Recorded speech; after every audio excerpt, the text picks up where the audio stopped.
Ok, nós vamos então abrir a palavra de Deus na carta de Paulo aos Efésios, capítulo 4, dando sequência à exposição desta carta.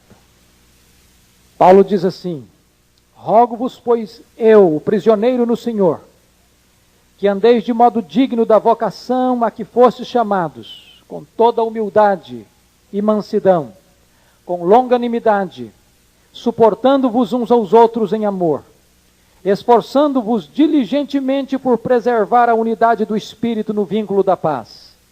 Há somente um corpo e um Espírito, como também fostes chamados numa só esperança da vossa vocação. Há um só Senhor, uma só fé, um só batismo, um só Deus e Pai de todos, o qual é sobre todos, e age por meio de todos, e está em todos. E a graça foi concedida a cada um de nós, segundo a proporção do dom de Cristo.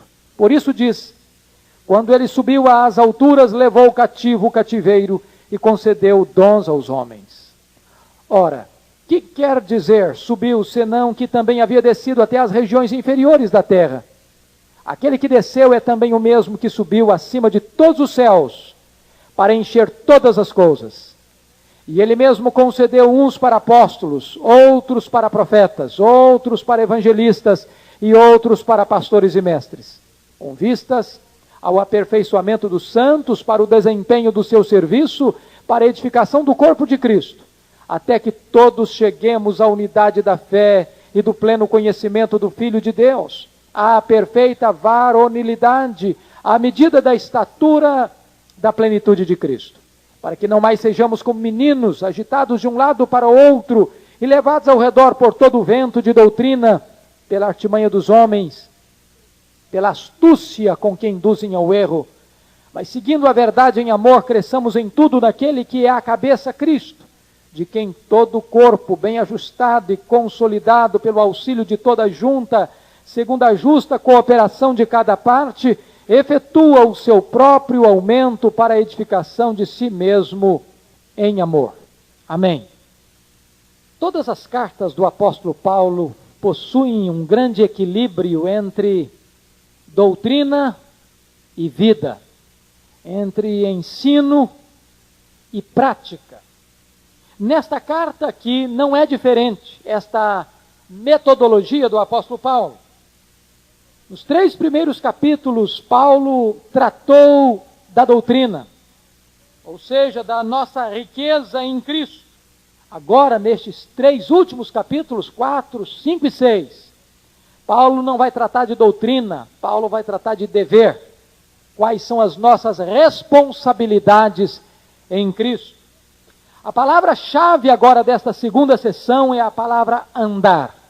Já que recebemos a graça de Deus, já que estávamos mortos e recebemos vida, já que éramos escravos da carne, do mundo, do diabo, e fomos libertados, já que andávamos divididos e inimizados uns com os outros, e pela morte de Cristo, o muro da inimizade foi quebrada, e fomos aproximados e reconciliados uns com os outros, e ambos com Deus.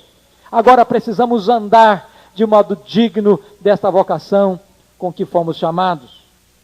Nesta sessão, de 3 a 6, capítulos 3 a 6, Paulo volta-se da exposição para a exortação daquilo que Deus fez por nós, para aquilo que devemos ser e fazer para Deus. Paulo ensinou e orou pela igreja. Agora Paulo exorta a igreja. Vejam vocês que a instrução, a intercessão e a exortação precisam sempre caminhar juntas na vida cristã.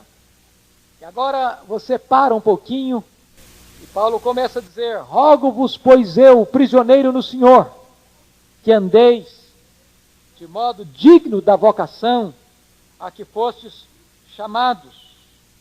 E Paulo começa a olhar aqui a sua prisão como uma oportunidade de abençoar a igreja e não como um motivo de se entregar à autopiedade.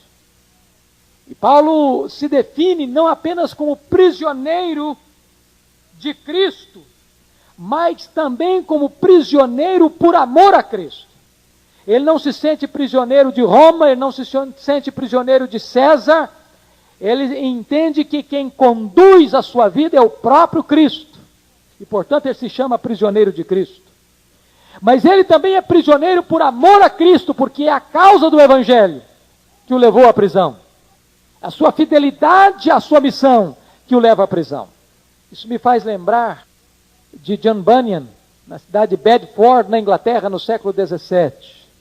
Aquele período foi um período muito turbulento para os puritanos na Inglaterra. E John Bunyan foi preso exatamente por não abrir mão de pregar publicamente o Evangelho de Jesus Cristo. E ele foi lançado na cadeia. E John Bunyan era um homem pobre. A sua filha primogênita era cega, nasceu cega. E ele é lançado na prisão exatamente quando esta menina tem por volta de 10 anos de idade. Ele ficou 12 anos na prisão. E várias vezes lhe foi levada a proposta: deixe de pregar em praça pública e você estará livre. E muitas vezes nas grades da sua prisão ele via sua filha cega, desamparada. E aquilo quebrava o seu coração. E ele disse: eu não posso abrir mão da missão que tenho. Eu não posso deixar de falar deste Evangelho que me cativou e que me transformou. Ele não era apenas prisioneiro de Cristo, mas ele era prisioneiro por amor a Cristo. Paulo começa dizendo: rogo-vos, pois eu, prisioneiro de Cristo. Paulo nos ensina aqui que ele está fazendo um clamor veemente e não um pedido indiferente à igreja. Essa palavra rogo é uma palavra extremamente forte. É um grito, é um clamor para vivermos para a glória de Deus. Se você perceber, a ênfase lá no Velho Testamento era a seguinte: se vocês me obedecerem, vocês serão abençoados. A bênção era a consequência da obediência. Mas agora, no Novo Testamento, poderíamos dar uma nova ênfase. Eu já tenho abençoado vocês. Agora, em resposta ao meu amor e graça, obedeçam-me. Este é o clamor de Paulo. Nós já fomos abençoados com toda a sorte de bênção em Cristo. E Paulo diz, portanto: rogo-vos, pois, irmãos, que andeis de modo digno da vocação a que fostes chamados. E é muito importante, talvez a palavra mais importante desse verso é a preposição de ligação, a preposição pois. Vejam vocês aí. Esta preposição pois é a ponte entre a doutrina e a prática. É a ponte entre o ensino e a vida.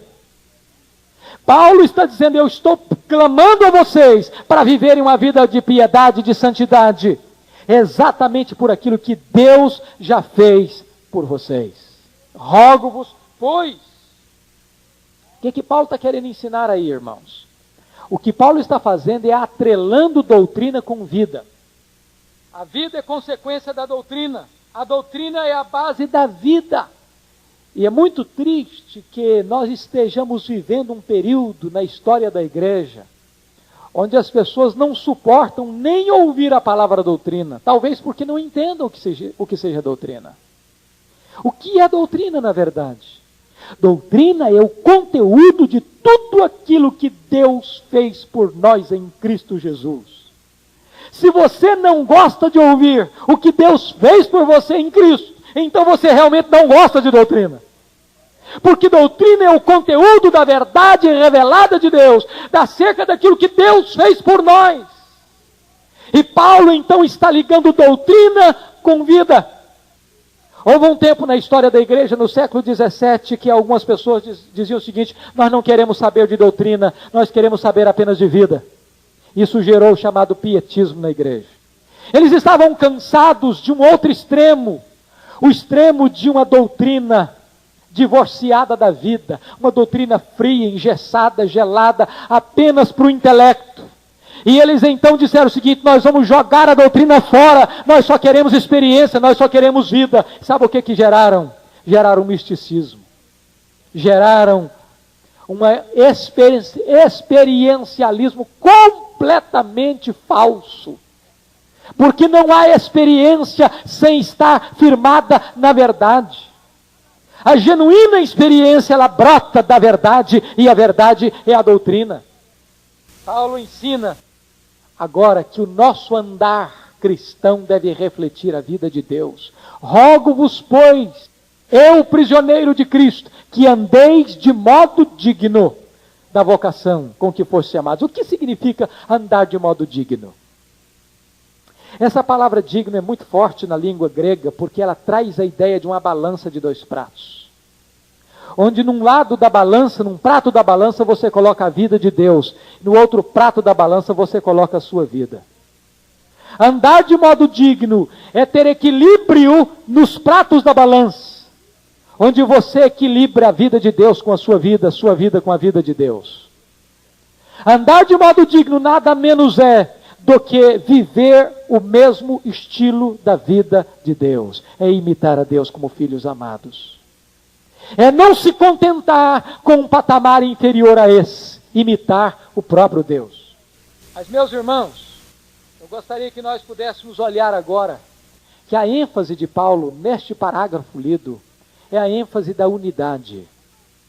E quais são os elementos fundamentais da unidade cristã? Em primeiro lugar, Paulo começa a tratar sobre a graça da unidade nos versos de 1 a 3.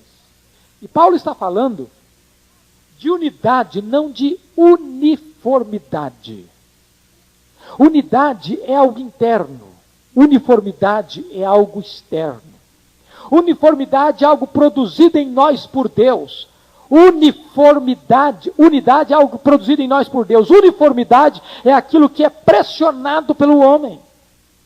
Esta unidade não é algo mecânico, é algo orgânico. Não é algo externo, é algo interno. Não é algo produzido pelo homem, mas é algo realizado pelo próprio Deus em nós. E nós precisamos entender aqui alguma coisa muito importante. Hoje, normalmente depois da década de 60 para cá, começa a se falar no chamado ecumenismo. E o que é o ecumenismo?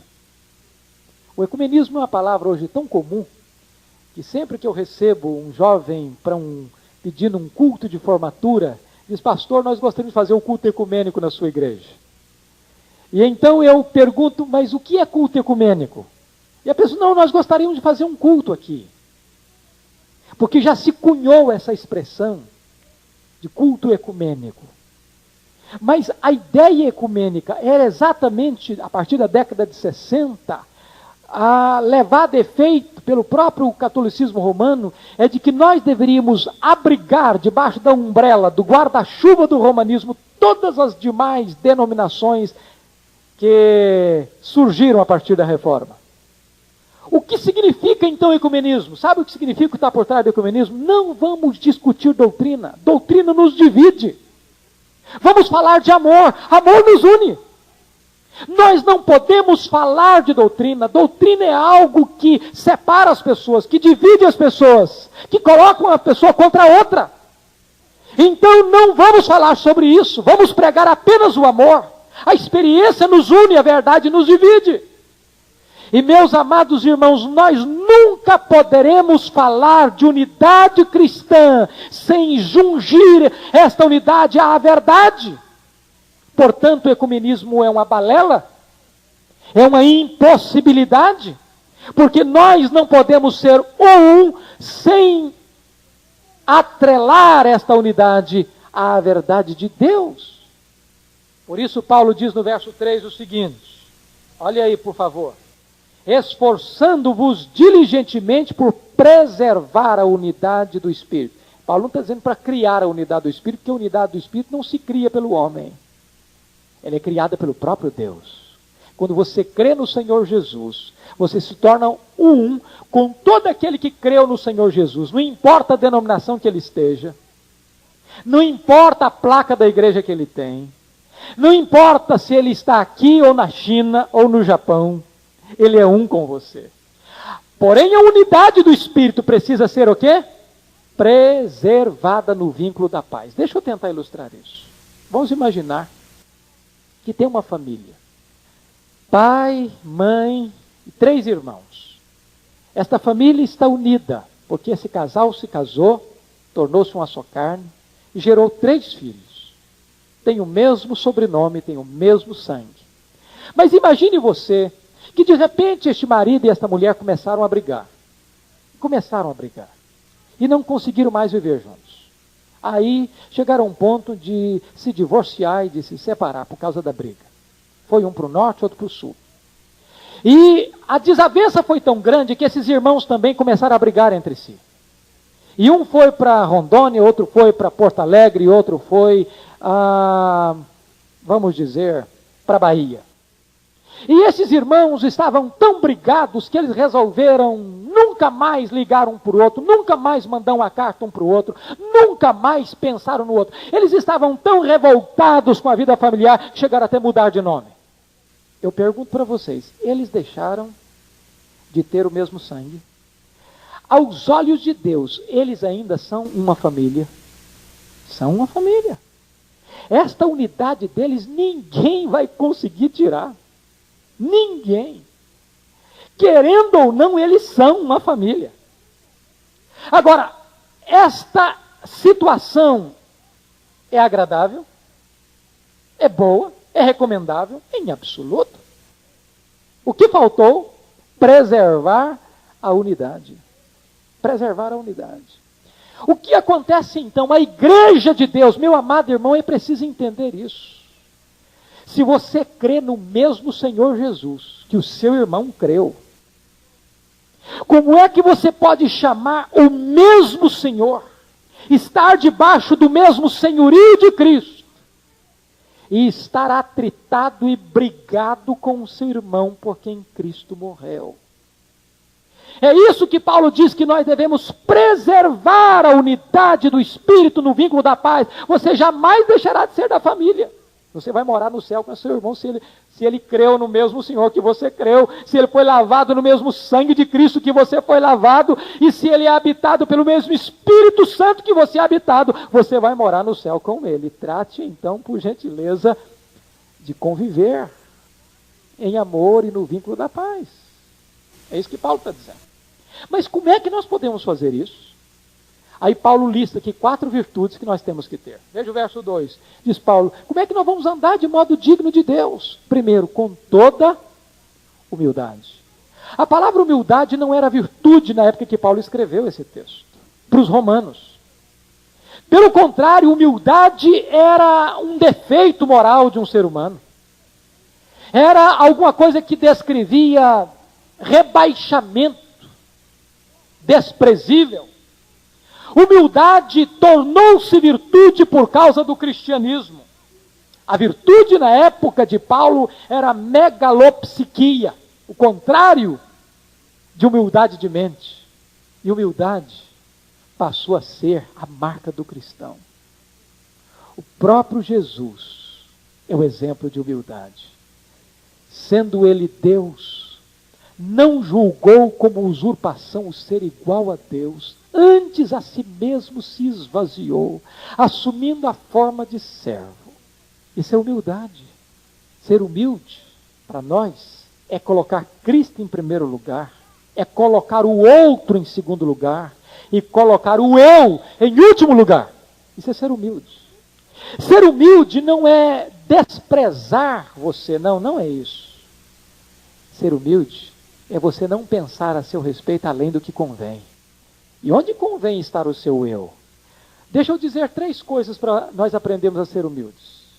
Primeiro, nós só vamos ser humildes quando nós tivermos conhecimento de quem nós somos. Se você souber que você é homem, estou falando homem agora no termo lato da expressão, você será humilde. Se você souber de onde você veio, quem você é e para onde você vai, você não tem como não ser humilde. Você veio do pó, você é o pó e você vai voltar para o pó. Deixa eu lhe dizer outra coisa. Como é que nós podemos ser humildes? Quando nós formos confrontados com a vida de Cristo à luz das exigências de Deus. Sabe qual é o seu projeto de vida? Esse é igual a Jesus. Ah, mas eu não faço o que o fulano faz. Eu não sou igual o crente Beltrano. O crente Beltrano não está com nada. Eu não faço isso, não faço aquilo, não faço aquilo outro. Meu filho, você não tem que se comparar com o crente fulano ou Beltrano. A Bíblia diz que você tem que examinar a sua vida diante do prumo que é Jesus. Como é que você está em relação a Jesus? Então seja humilde. Como é que eu posso ser humilde? Eu tenho que ser humilde, meu amado irmão, quando eu reconheço que eu sou uma criatura absolutamente dependente de Deus. Ô irmãos, se Deus cortar o nosso fôlego, é questão de 1 minuto para a gente empacotar. Olha, quem pode se ensoberbecer diante de Deus? Quem? Quem pode empinar o nariz e dizer eu sou alguma coisa? Quem? Paulo diz que se você não for humilde, você jamais pode andar de modo digno de Deus. E aí Paulo acrescenta uma segunda virtude. Como é que eu posso andar de modo digno de Deus? Ele diz também com toda mansidão. O que é mansidão? Mansidão significa que você é lento em insistir nos seus direitos. Você conhece aquele tipo de gente que diz o seguinte: em cima dos meus direitos, só se passar por cima do meu cadáver. Meus direitos. Bate no peito, enche o peito e diz, são os meus direitos, eu estou nos meus direitos. O manso é aquele que abriu mão dos direitos. Sabe o que é mansidão? É aquilo que Abraão fez com Ló. Ele era o chefe da caravana e disse, meu filho, escolhe primeiro, meu filho. Abro mão dos meus direitos. Isso é ser manso. Ser manso, dizia Crisóstomo, é você ter poder de vingar-se do outro e não fazê-lo. Ser manso é estar em pleno controle dos seus sentimentos. Por isso que essa palavra manso foi usado para um animal adestrado, domesticado, que controla e que domina sua língua, seu temperamento, suas ações e as suas reações. Esse é o manso. O que é tremendo é que a Bíblia diz que essas virtudes essenciais estão em Jesus. Aprendei de mim, porque sou manso e humilde de coração. Como é que eu posso andar de modo digno, diz Paulo? Eu posso andar de modo digno quando eu andar com toda longanimidade. Essa palavra é uma das palavras mais ricas do Novo Testamento, é a palavra macrotimia.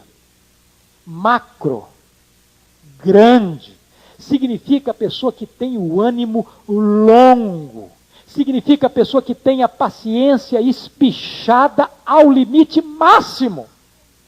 É aquela pessoa que não tem estupim curto. Muitas vezes, irmãos, eu tenho preocupação com o livro de Tim LaHaye, por exemplo, Temperamentos Controlados pelo Espírito, ou Os 4 Temperamentos, porque tem muita gente que lê esses livros, e eu até prefaciei um livro que faz uma crítica a esses livros do Tim LaHaye, dizendo o seguinte, bom, eu sou sanguíneo, eu sou como é que é? Fleumático, eu sou melancólico, ou eu sou colérico.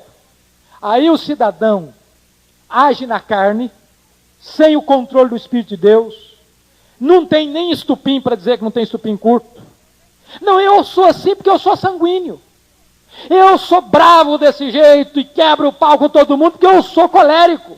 Que coisa nenhuma. O que está faltando é mansidão e longanimidade. O que está faltando é o domínio do Espírito de Deus nessa vida.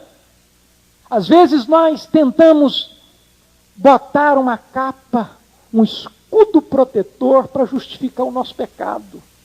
Paulo diz que temos que ter o ânimo longo. E a palavra macrotimia, aqui, longanimidade, é paciência com pessoas. Você sabia que as pessoas roubam mais a nossa alegria do que as circunstâncias? Eu não vou nem pedir para levantar a mão quem já teve problema com gente aqui, com pessoas. Porque eu acho que vai ter um coro de mãos levantadas unanimemente. As pessoas roubam a nossa alegria. Agora, o que é longanimidade? Longanimidade, querido, é essa capacidade de tolerar sem perder o controle. Essa paciência com as pessoas, quando você acha que não aguenta mais, você estica mais um pouquinho o seu ânimo. É isso que é andar de modo digno de Deus. E Paulo vai além do seguinte: que mais? Como é que eu posso andar de modo digno? Suportando-vos uns aos outros em amor.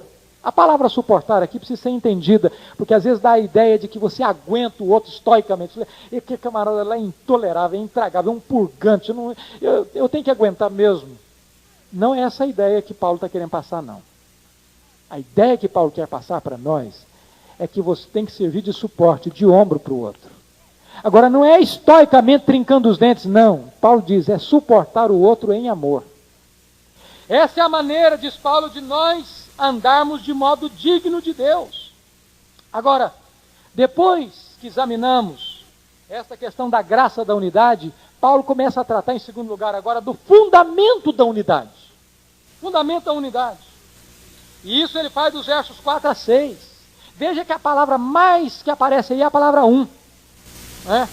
Um corpo, um espírito, uma esperança, um Senhor, uma fé, um batismo, um Deus e Pai. É a palavra, é a unidade agora. Agora, precisamos entender uma coisa, queridos irmãos. Nós não teremos unidade com quem não está ligado a nós pela verdade. Eu fiquei muito triste há alguns anos quando fui visitar o seminário de Princeton, New Jersey, onde o nosso missionário pioneiro Ashbel Green Simonton estudou. E eu fui visitar a livraria, não a biblioteca, mas a livraria daquele seminário, que é um dos maiores seminários do mundo, onde estavam expostos os livros que os estudantes deveriam ler naquele ano letivo. Os seminários normalmente botam lá a livraria, para cada sessão, para cada área, com os títulos, com os temas, e aquele aluno que vai estudar aquela matéria vai lá e compra aqueles livros. Eu fiz questão de rodar aquela bookstore, aquela livraria, e não encontrei um livro sequer dentro da linha ortodoxa, bíblica. Eu disse para vocês há poucos dias que fiquei perplexo quando fui convidado para dar uma palestra aqui em Vitória, na Associação de Pastores, e quando cheguei para dar a palestra, o preletor que me havia antecedido tinha ensinado durante 3 dias que nós somos todos irmãos, não importa a fé que a pessoa tem, a crença que ela tem, o credo que ela segue, todos somos irmãos e todos vamos ser salvos finalmente. Não é isso que Paulo ensina. Não é isso que a palavra de Deus ensina. Não é isso. E Paulo começa a falar agora, queridos irmãos, qual é o fundamento dessa unidade.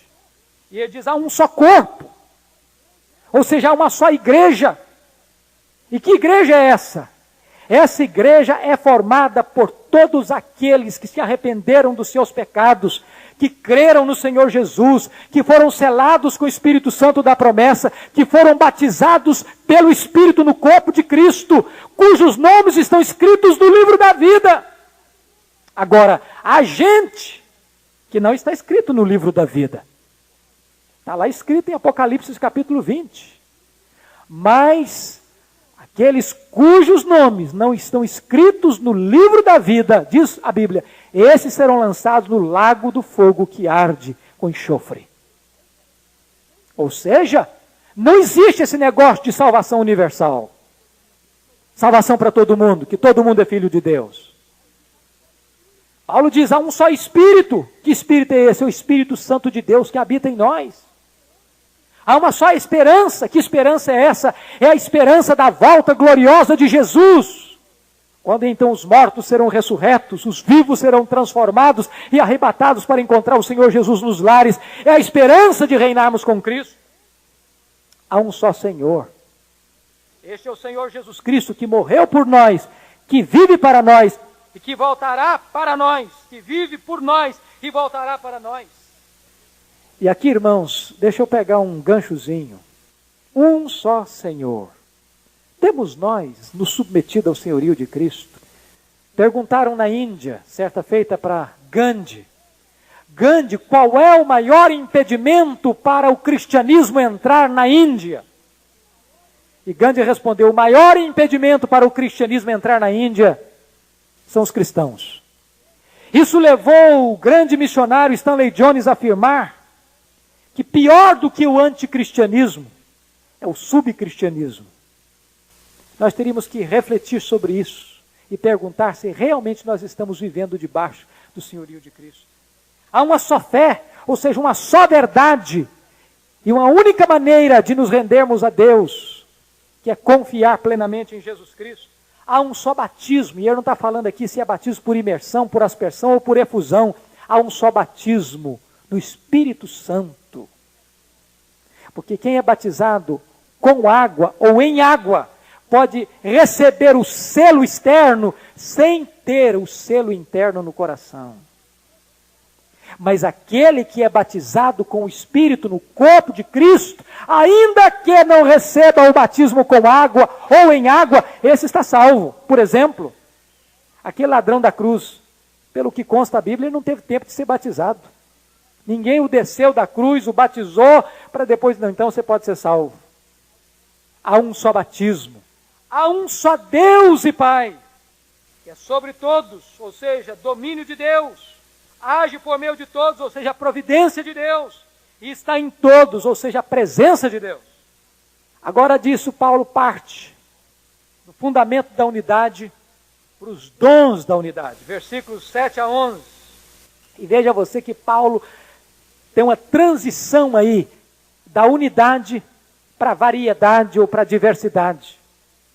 Paulo move daquilo que todos os cristãos têm em comum para aquilo que difere o cristão do outro, que são os dons espirituais. E ele diz que esses dons são dados aqui por Cristo, e esses dons são dados para a edificação da igreja. E esses dons são distribuídos de acordo com a soberania de Cristo.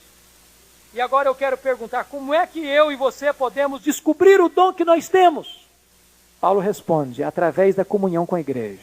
O dom não é um brinquedo que você pega para o seu deleite. O dom é uma ferramenta que você usa para ajudar alguém. Isso é o dom espiritual. E Paulo usa aqui uma figura muito bonita do Salmo 68, 18. Quando Cristo subiu às alturas, levou o cativo o cativeiro e concedeu dons aos homens. Essa é uma linguagem militar. O que acontecia? Quando um general saía para uma guerra, ele amarrava as pessoas dominadas pelo pescoço e então entrava em procissão com aquelas pessoas subjugadas pela cidade. E todos os bens daquelas pessoas subjugadas, este general dividia entre os seus seguidores como espólio.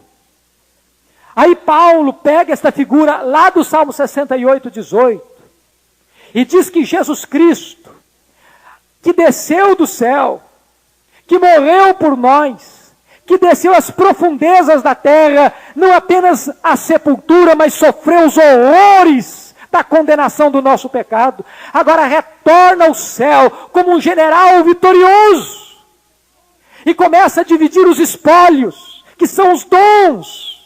Só que agora não esses dominados não são seus inimigos, são os seus próprios seguidores. E ele começa a distribuir as riquezas de seus dons à sua igreja. E que dons são esses? São os dons para a edificação da igreja. Concedeu uns para apóstolos, outros para profetas, outros para evangelistas, outros para pastores e mestres. O que Paulo quer dizer com isso? Vamos entender. O Senhor Jesus tinha vários discípulos, mas apenas 12 apóstolos. Muitos seguidores, mas apenas 12 apóstolos. Quem eram os apóstolos? Os apóstolos tinham 3 características vitais. Primeiro, um apóstolo tinha que ter visto a Jesus, face a face. Segundo, um apóstolo teria que ter sido testemunha da ressurreição de Jesus Cristo. Terceiro, um apóstolo teria que ter o seu apostolado confirmado por Deus com sinais e prodígios.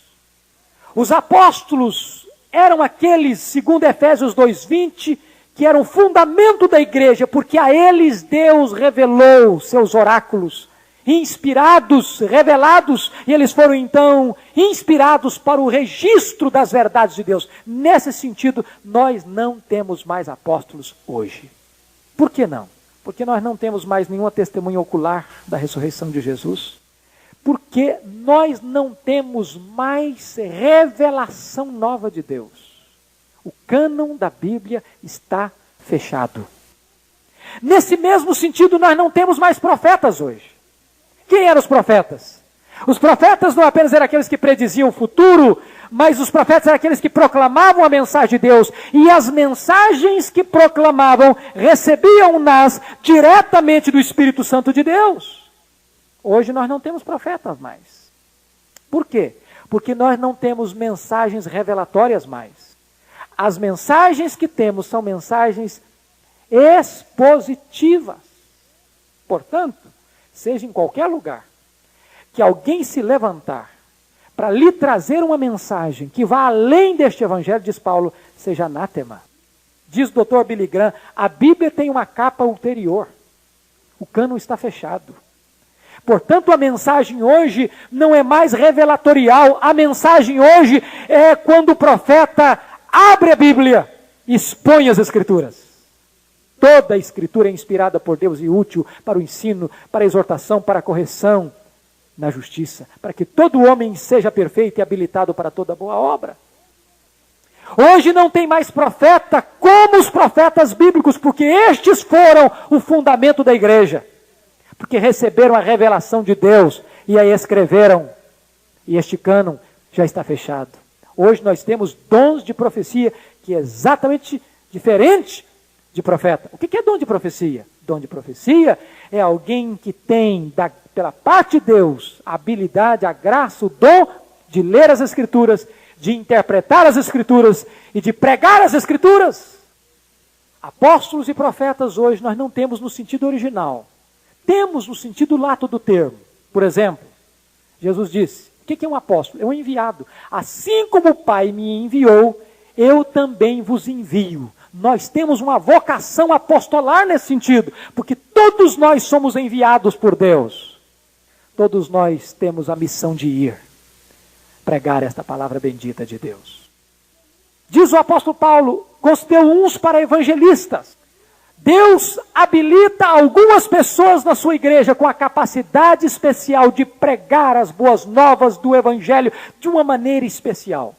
Nem todo mundo é um Billy Graham. E nem Deus vai cobrar de todos nós o que ele deu a Billy Graham. O fato de ter evangelistas não significa que o ministro não deve exercer a função de evangelista. Diz Paulo em 2 Timóteo 4,5. Cumpra o seu ministério de evangelista. Agora, nenhum de nós que porventura não recebeu o dom de evangelista está desobrigado de testemunhar da sua fé. Outros para pastores e mestres. A expressão aí significa que é um só ofício com dupla função. Não é pastores e outros mestres, mas pastores e mestres. O pastor, ele é pastor e é mestre. Ele é mestre e é pastor. Eu fico muito preocupado, sempre quando vou fazer exame de candidatos, eu pergunto para um candidato, qual é o seu dom? Ele diz, o meu dom é ensinar. Eu não sei, esse negócio de pastorear não é meu jeito. Eu fico preocupado.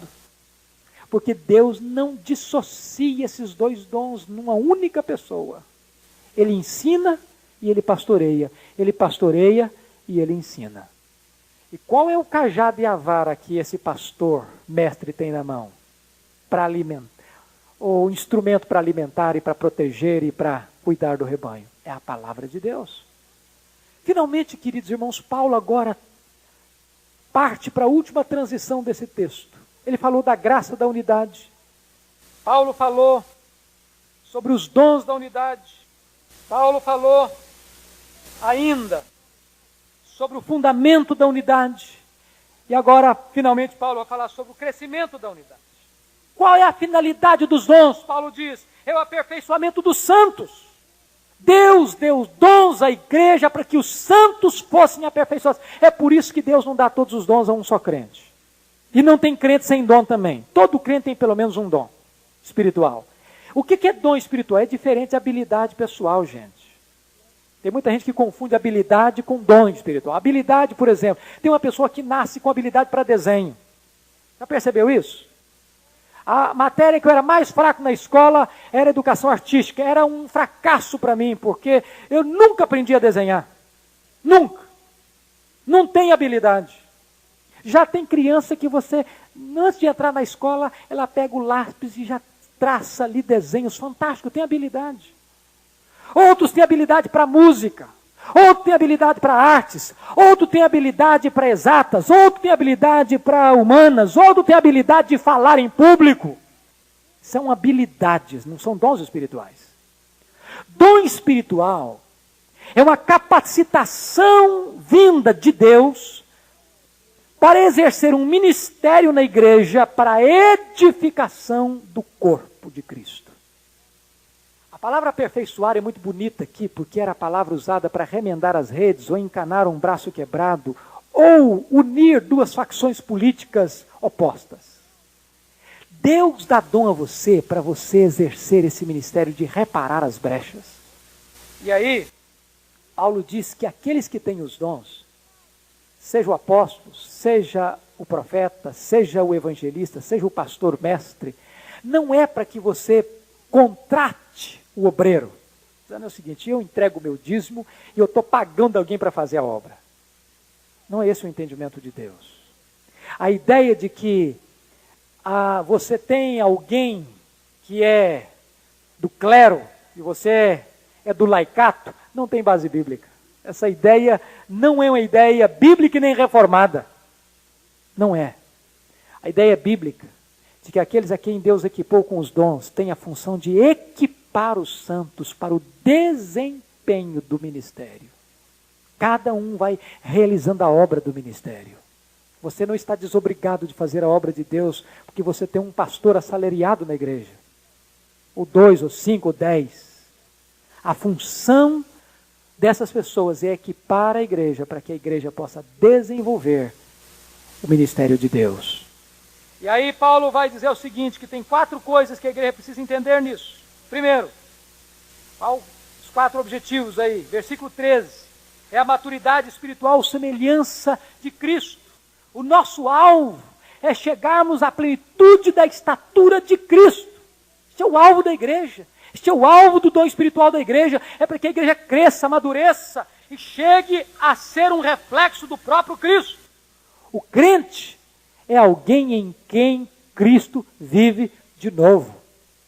Segunda coisa, versículo 14, qual outro projeto aí? O ministério cristão é a estabilidade espiritual. Para que a igreja não seja como um menino, jogado de um lado para o outro, todo vento de doutrina. Meus irmãos, é uma coisa preocupante isso. Essa ideia hoje de que os crentes estão vulneráveis às novidades da fé. Nós vivemos uma época de uma explosão de novidades. Sabe por quê? Quando um crente não está firmado na Bíblia, ele começa a ficar muito encantado com as novidades. Sopra um vento aqui, ele vai para lá. Sopra outro vento ali, ele vai para lá. Surge uma novidade lá, ele corre para lá. Surge outra novidade, não sei para onde, ele corre para lá. Ele está à cata de novidades. Ele está sujeito a todas as ondas que surgem das novidades. Por quê? Porque ele não tem estabilidade espiritual, ele não está firmado na palavra. Ele está à cata de experiência. Ele não está firmado na verdade. E novidade é igual goma de mascar. Quando você joga na boca é gostoso, tem doce, tem paladar. Mas daqui a pouquinho o açúcar acaba e você começa a mastigar borracha. Aí o que acontece? Você tem que trocar aquela borracha por um outro chiclete. E começa a pular de onda em onda, de novidade em novidade, de experiência em experiência. Paulo diz, nós não podemos ser meninos. Nós temos que estar firmados. Estabilidade espiritual. Terceira e penúltima coisa, versículo 15, Paulo diz que nós temos que seguir a verdade em amor. Deixa eu dizer uma coisa, verdade sem amor é brutalidade, mas amor sem verdade é hipocrisia. Verdade em amor. Não é o fato de você estar com a verdade arrebentar as pessoas, maltratar as pessoas. E nem o fato de dizer, eu amo tanto que eu não posso dizer a verdade para a pessoa. é verdade em amor. Finalmente, o projeto de Deus é que haja cooperação espiritual. Versículo 16. Cada membro do corpo, cada junta do corpo, cada parte, por menor que seja do corpo, tem uma função a desempenhar para o bem do próprio corpo. Esta mutualidade, esta cooperação vai produzir e vai realizar a edificação de todo o corpo. Como é que você e eu estamos neste projeto de Deus de edificar a igreja? Estamos andando de modo digno, com toda humildade, com toda mansidão, com toda paciência, suportando uns aos outros em amor. Temos nós entendido que precisamos estar firmados nesta verdade.